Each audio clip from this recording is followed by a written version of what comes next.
Amboi, jiwang karat ni. Itu Sheila patah Hamzah 1000 katanya. Dan Syahnas.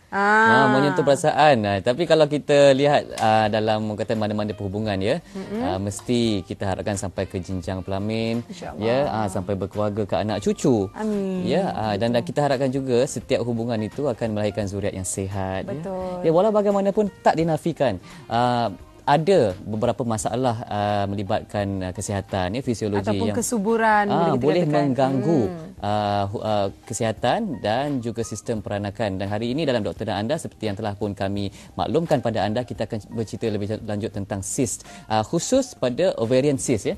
Ovarian cyst. Jadi kepada anda, khususnya kaum wanita, kalau rasa perut anda buncit, dah exercise, dah diet tapi tak turun-turun juga, anda perlu dengar. Kemungkinan anda adalah pesakit ovarian cyst. Jadi jom kita terus saja mengikuti apakah sebenarnya ovarian cyst yang dimaksudkan bersama pakar kita di studio, Hezri. Ya, kita bersama Dr. Haji Muhammad Farouk Abdullah, ya, yang merupakan Ketua Jabatan Obstetrik dan Ginekologi dan juga perunding kanan pakar perubatan reproduktif dari Hospital Tengku Ampuan Rahimah. Selamat datang dan terima kasih kerana bersama kami dalam ruangan. Assalamualaikum dan salam satu Malaysia kepada semua penonton di rumah. Waalaikumsalam warahmatullahi dan anda juga ya dialu-alukan untuk berinteraksi melalui Facebook Selamat Pagi Satu Malaysia dan juga nombor talian 03-2282-8578 juga 03-2282-8579. Jadi pembuka bicara, doktor, kita takrifkan dahulu cyst dan khusus kepada ovarian cyst ni. Ya. Sebenarnya cyst ini adalah tumbuhan yang berisi cecair. So, cyst tu hari ini kita tumpu kepada ovary. So ovarian cyst adalah tumbuhan yang berisi cecair yang terdapat sama ada di atas ataupun di dalam ovary. Di atas ataupun di dalam ovary. Di dalam ovary, ya. Okey, kenapa agaknya boleh jadinya cyst di ovary itu sendiri? Okey, sebelum kita cerita tentang itu, saya rasa yang lebih penting kita memahami adalah dalam ovary sebenarnya ada cyst yang normal. Memang ada. Sebab dalam proses kitaran head setiap bulan, dalam proses mengeluarkan ovum atau telur, dia memang ada follicle yang diberi nama follicle. Ini adalah sekumpulan cyst yang mengandungi telur atau ovum yang membesar setiap-tiap bulan. Ya. So selalunya dalam sekumpulan yang membesar hanya satu sahaja yang akan jadi besar dan melepaskan ovum. Dan selepas dilepaskan ovum itu dia akan jadi corpus luteum. Dan sebelum dan selepas dilepaskan ovum itu dia akan juga menghasilkan estrogen dan progesteron. So kadang-kadang proses ini terganggu. Sama ada follicle itu tidak lepaskan ovum, dia terus membesar dan kekal sebagai follicular cyst. Ataupun dia memang dah lepaskan ovum tetapi yang corpus luteum itu juga membesar. So dia jadi corpus luteal cyst. So sebahagian besar cyst yang kita nampak dalam ovary adalah cyst yang normal yang telah terganggu di proses pembesaran dalam setiap kitaran head. Ya. Jadi keadaan yang bagaimana tu yang mengganggu kitaran normal ini sehingga akan menjadi cyst yang Jadi gangguan selalunya di tahap hormon yang mengawal fungsi ovary. Hormon. Okey, jadi kalau kita sebagai orang wanita ya, macam mana kita nak mengetahui sebenarnya kita ada cyst di bahagian itu? Adakah kita berasa sakit dia ke atau bagaimana, doktor? Itu satu masalah ovarian cyst. Sebab ovary ini adalah organ yang terletak dalam pelvis. So bukan seperti cervix ataupun di luar. Kita tidak dapat sehingga cyst itu membesar ataupun ada kesan-kesan seperti sakit baru kita sedar, ya. So selalunya cyst ini dikenal pasti semasa pemeriksaan perut ataupun pemeriksaan ultrasound, ya. Dan itulah kali pertama kita syaki ada cyst. Ini keadaan yang berlaku cyst, ya. Ini. Baik. Jadi ada punca-punca lain tak selain daripada ketidakseimbangan selain hormon? daripada functional cyst, ada juga cyst yang lain, dan tetapi klasifikasi untuk cyst ini agak kompleks sikit sebab dia banyak kandungan dalam ovary yang boleh membawa kepada cyst, ya. So ada juga cyst yang bukan functional cyst tetapi cyst seperti cyst adenoma, dermoid cyst, dia cyst tetapi bukan barah. Dan segolongan kecil ada juga yang ada cyst yang barah. Ada risiko. So, dia banyak jenis kan, dan saya difahamkan kalau mereka yang dah buang pun ovarian cyst tu kemungkinan akan datang balik tu ada, doktor. Ada. Jadi risiko untuk cyst bertukar menjadi barah.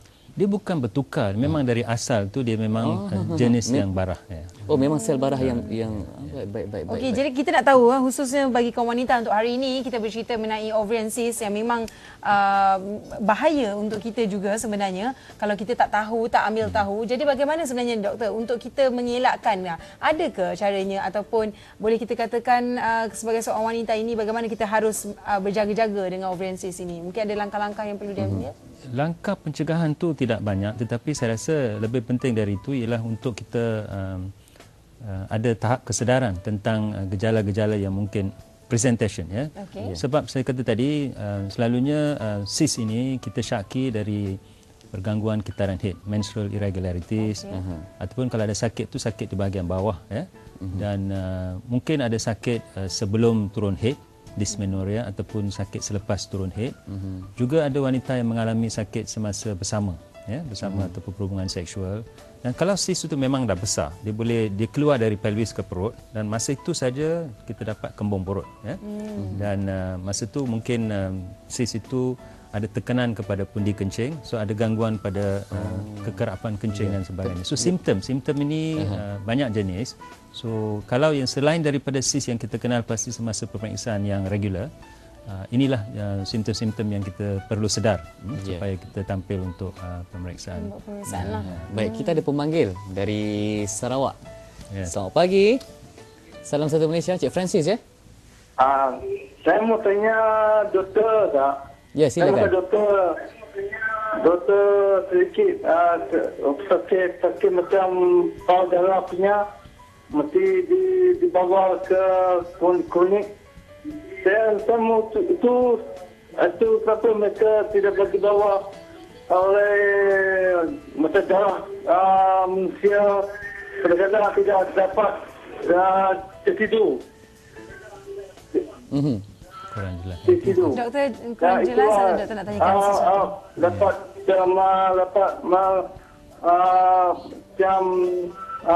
macam sakit macam muntah itu tak boleh dibawa. Okey, Francis, semakin macam begitu. Ya, Francis. Ya. Baik, terima kasih. Terima kasih, Cik Francis. Okey, kita ada pemanggil seterusnya. Dan Hello. ada pemanggil seterusnya. Hello, selamat pagi. Salam satu Malaysia.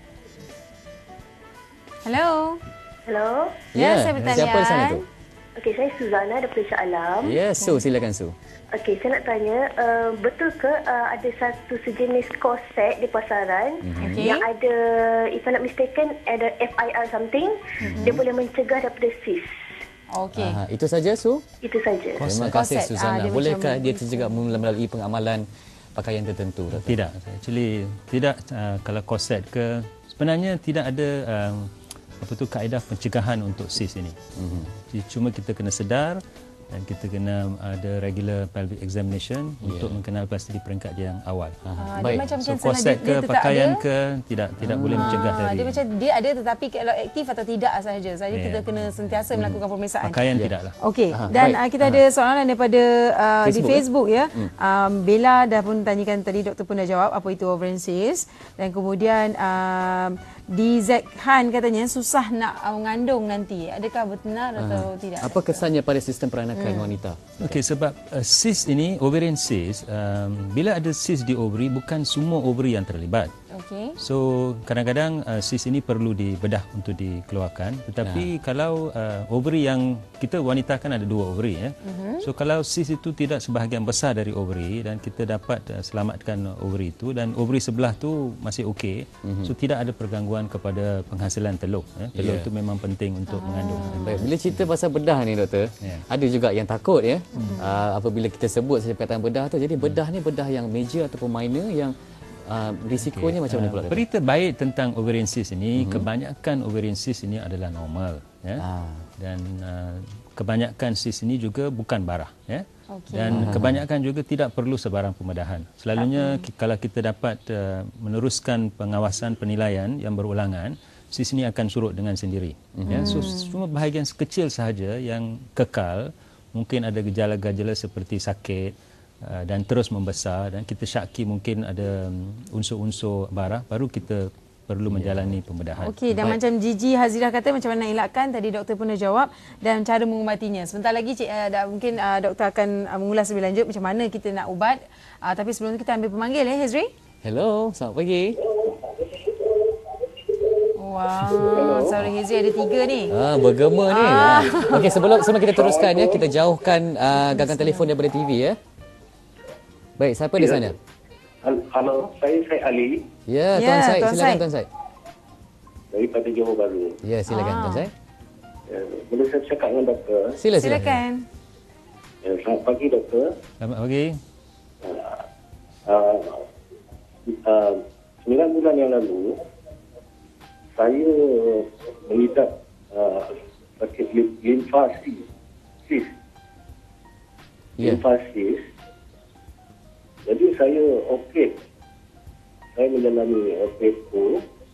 Dan doktor beritahu saya selepas saya dioperate, doktor memberitahu saya akan mengidap TB pula. Jadi saya menjalani terapi TB punya. Okey, terima saya kasih. tahu doktor, macam mana saya boleh terlibat dengan TB punya. Baik. Terima kasih Tuan Syed. Terima kasih. Tetapi seperti saya sebut awal tadi, kita hari ini dah cerita tentang sis di ovary. Itu adalah satu sis di kalangan wanita saja. Saya bukan, ini saya pakar sakit puan. Saya rasa mungkin soalan itu perlu dituju kepada doktor yang sesuai. Kepada siapa yang boleh dirujuk oleh Tuan Syed? Selalunya doktor pembedahan lah. Elok-eloknya rujuk pada pakar yang memberi rawatan ya doktor ya kepada Tuan Syed. Baik, terima kasih Tuan Syed, dan seorang lagi pemanggil. Hello, selamat pagi. Hello, Assalamualaikum. Waalaikumsalam warahmatullahi. Siapa di sana tu? Boleh saya cakap dengan doktor? Silakan. Doktor. Ya, saya. Apa pendapat doktor menggunakan kaedah lama dan kaedah baru?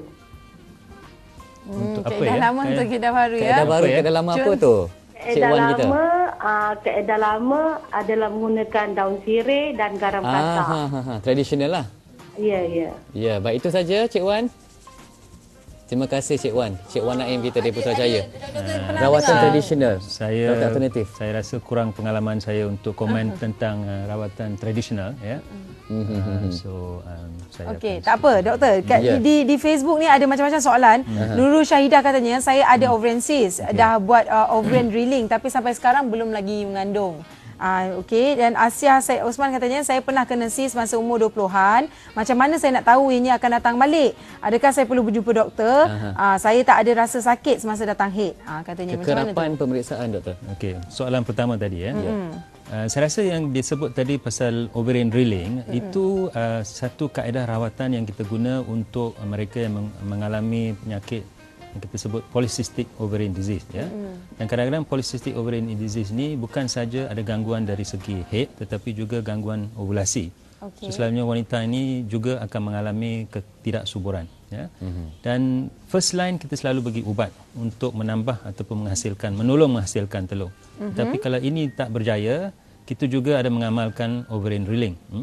Tapi bukan semua ovarian drilling akan menyebabkan ovulasi terkembali ataupun berjaya mengandung ya. Kita tengok itu soalan pertama tadi itu ya.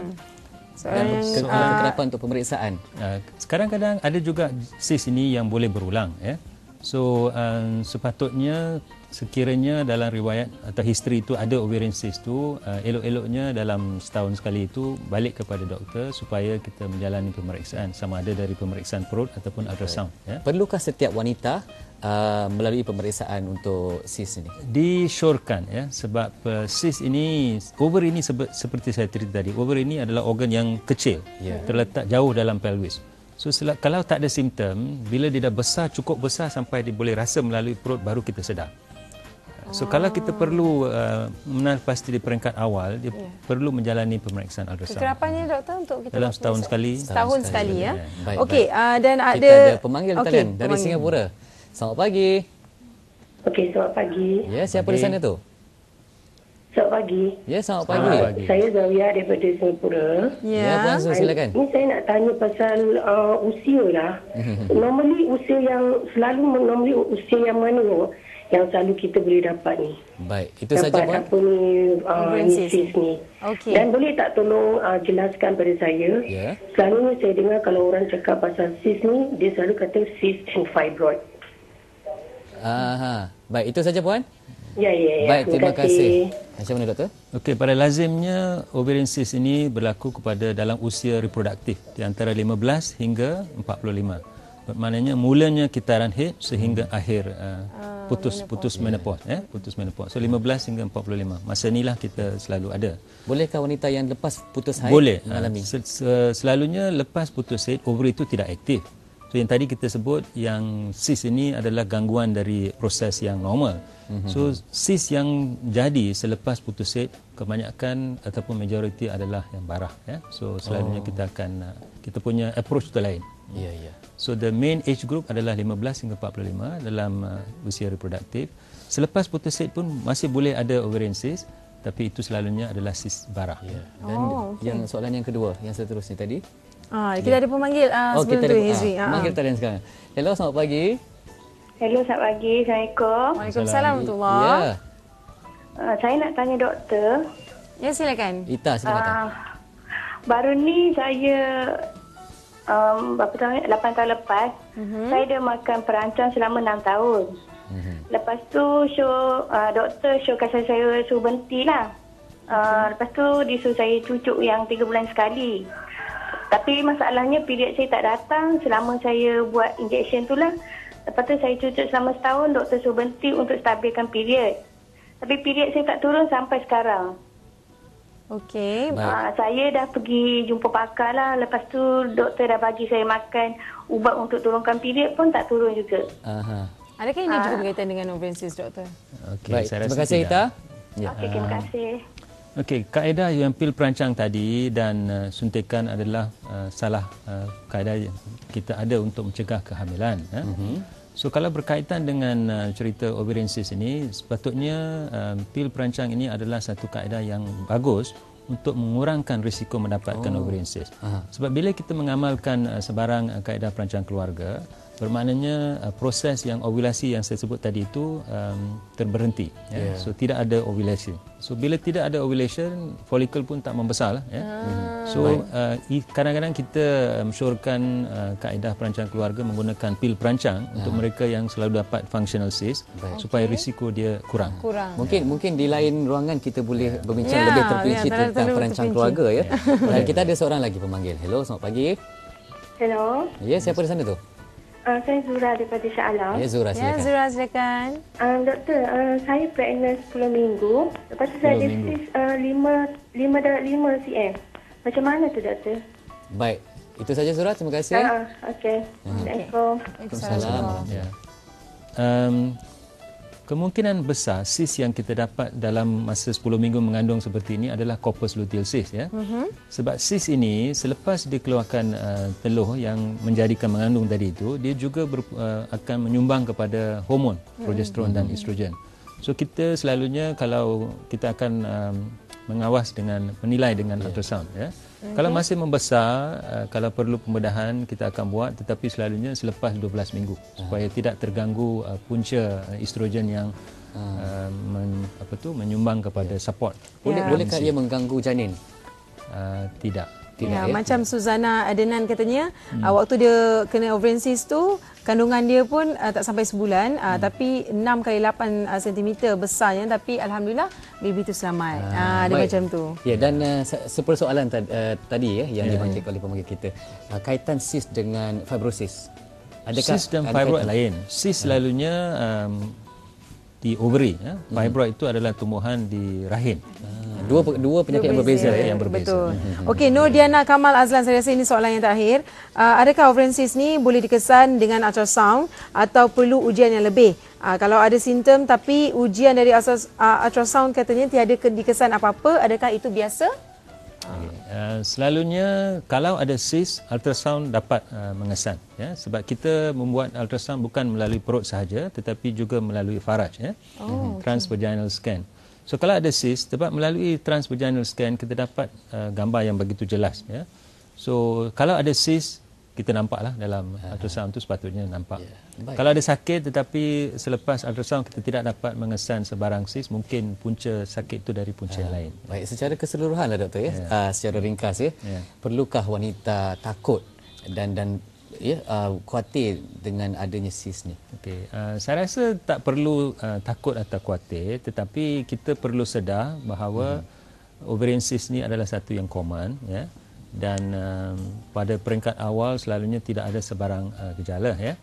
So apabila ada sebarang gangguan kepada kitaran ataupun gejala-gejala lain, sepatutnya menjalani pemeriksaan ya. Tentu saya rasa yang good news adalah yang kebanyakan cyst ini akan hilang dengan sendiri. Dan apa yang penting ialah tahap kesedaran yang tinggi tentang gejala-gejala dan juga tanggungjawab yang tinggi kepada kesihatan sendiri supaya bila ada masalah itu kita dapat menampil untuk dapat consultation. Baik. Okey, yang paling penting sekali lakukan pemeriksaan untuk kaum wanita di luar sana yang belum kahwin, yang dah berkahwin, semuanya memang perlu menjalani pemeriksaan sekurang-kurangnya sekali setahun. Setahun sekali ya. Dan pasangan-pasangan pengantin pun saya elok juga ya bersama lebih awal ya. Baik, terima kasih Dr. Farouk dari Hospital Tengku Ampuan Rahimah yang sudi bersama kita semua dalam ruangan doktor anda. Insya-Allah ya di Selasa hadapan kami akan bawakan lagi ya kita akan bincangkan lagi jenis-jenis penyakit agar kita semua sama-sama boleh menjaga diri kita dengan lebih baik insya-Allah.